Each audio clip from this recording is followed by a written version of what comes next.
Welcome back to the show. I'm Shriman, I'm Para. and today we are joined by someone whose life story feels like a novel, except it's real. Our guest, Sangeetha Shinde, has journeyed from surviving life on the streets to working in major newsrooms like the Times of India, and from corporate roles in Dubai to the misty hills of the Nilgiri. She's an MBA graduate, journalist, and the author of The Unseen Goddess and A Murder. She's also the founder of 40 Inside 43, which documents the heritage of the Blue Hills. Miss Sangeetha, welcome to the podcast. Thank you. Thank you for having me here. After working at the Times of India, how has your idea of a good story changed your culture work at Inside 43? Your novel, The Unseen Goddess, highlights marginalized women. How do you balance journalistic objectivity with personal empathy? You want me to answer the accurate? Okay. So firstly, I'm going to answer you, Shriman.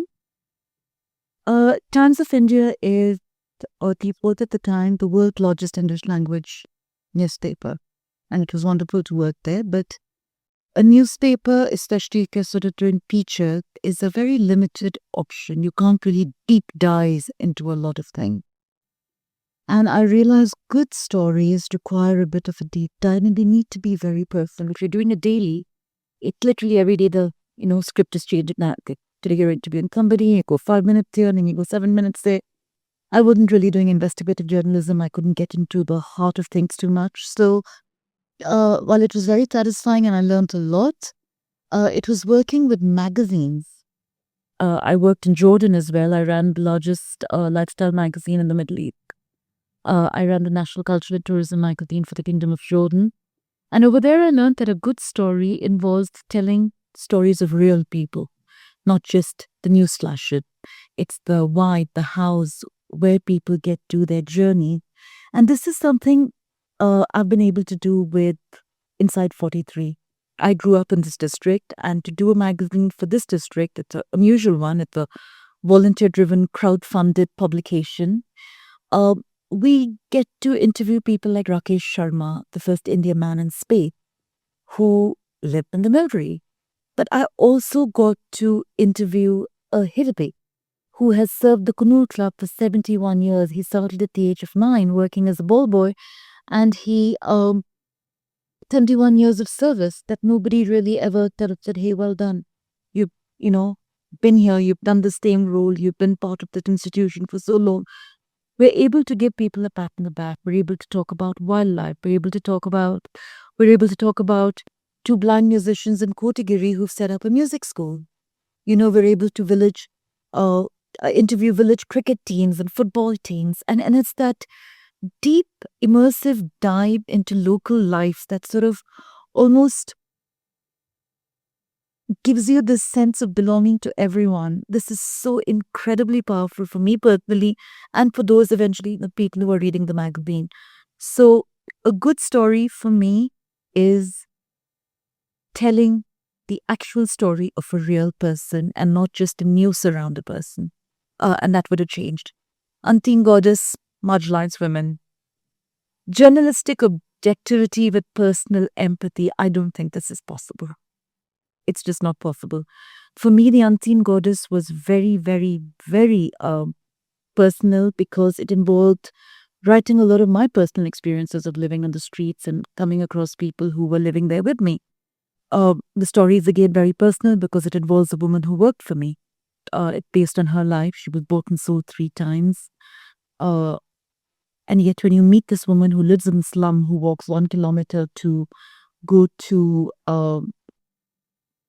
a toilet or 1 kilometer to get water every day, her story is so powerful in its resilience, so poignant in it absolute charity towards the world. This woman, if you ever met her, and I hope someday you do, is the kindest, most gracious, most funny, most intelligent, most beautiful human being I've ever met. To write her story and to tell people that the poor of India, the poor anywhere, they're not statistics. These are people with rich history and warmth and desire and journeys that are as meaningful as, you or I. To be able to tell that story and hopefully have it impact somebody across the world like your mom, that is incredible, and I can never be objective about it, and I don't think you should be. You shouldn't be objective about your passion, otherwise they stop being passion. So, yeah. Your books explore the heritage of the Nilgiri Hills. Why was it important for you to give this region a global voice? I'm not sure it given it a global voice, though the magazine somehow has found its way with subscribers in as far away as California, and the print copy somehow finds its way to Dubai and Belgium. People take it and give it to their friends. So the reach is huge. Yes, I grant you that. What we've done is we've given the Nilgiri a voice. When I came back 2 years ago, I found it changed Nilgiri. People had changed. Uh, the hills had changed. I mean, the shape remained the same, but it was covered in houses and there was traffic, and the villages had expanded into little townships. And the culture had changed. The place that I grew up in was a place where everybody knew everybody. I knew, as I told you, I knew Sarah, well, Jacob from the time he was 12 years old, years. Uh, and our parents knew each other and our parents' parents before them. This has changed.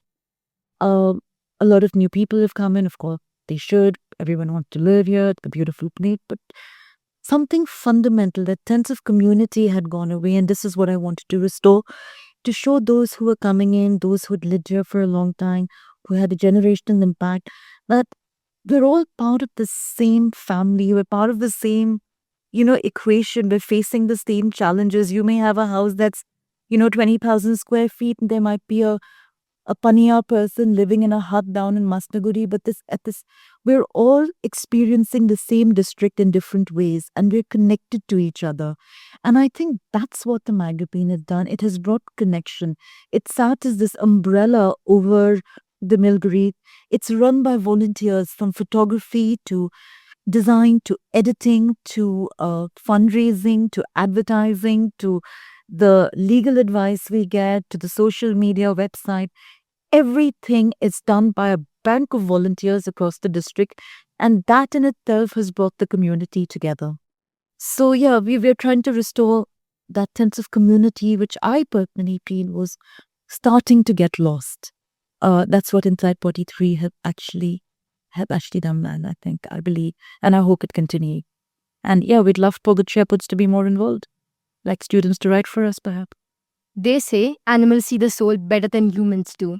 Has a particular rescue story ever changed the way you look at human nature? Every rescue you make, if you're an animal rescuer and you're an animal lover, every rescue you make changes your Perspective. it changes your life, it changes your soul, it rewrites your soul. Because to help something that has no voice, literally no other support other than you, it can offer you nothing back in return. The most selfless service you will ever do is to rescue an animal.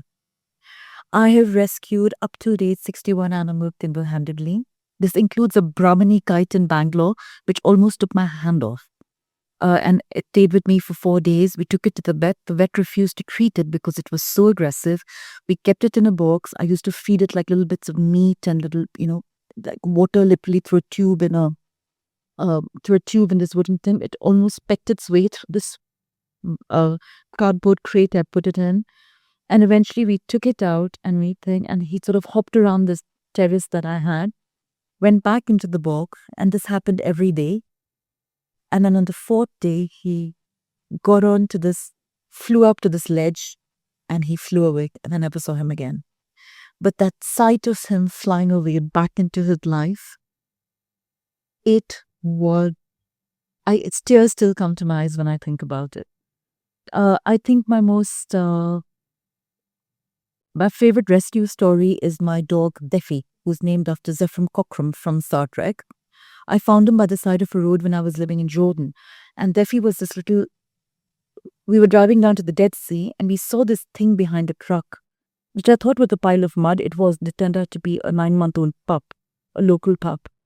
He was caked in red clay, which was sort of, the region basically comprised this very red earth. And I picked him up, and he came crawling to me on his stomach with his lips raised in a smile. And I said, we can't leave him here. he's going to die. There was nothing for miles around. So we picked him up and put him in the boot of the car, took him back home, my husband and I.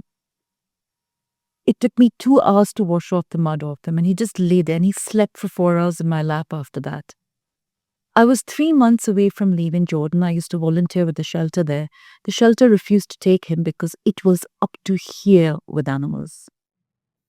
And I didn't know what to do. So we tried to find a home for this dog. Nobody wanted him. He was just a local stray.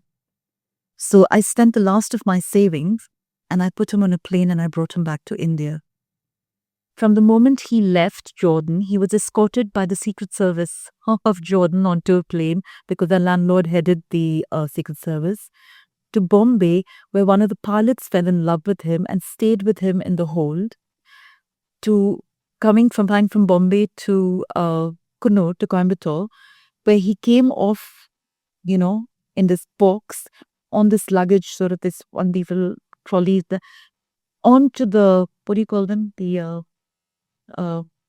carousel. He came out on the carousel and we picked him up, took him home on this 2.5 hour drive, and he lived to be 14 and a half years.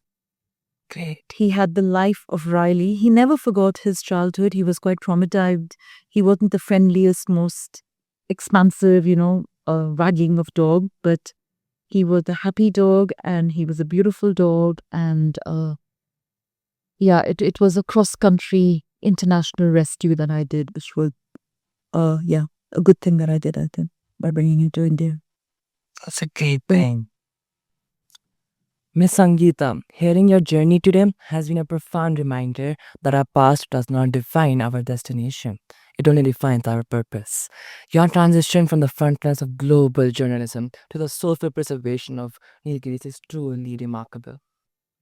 To our listeners, Miss Sangeetha Shinde's body of work is a testament to the power of the human spirit. We highly encourage you to explore her books and support the cultural documentation happening at Inside 43. Miss Sangeetha, thank you for joining us and for your tireless work in both healing and heritage. It has been an honor to have you on the program. Thank you. Thank you. Thank you, Shreeman. Thank you for having me here. And thank you, Good Shepherd.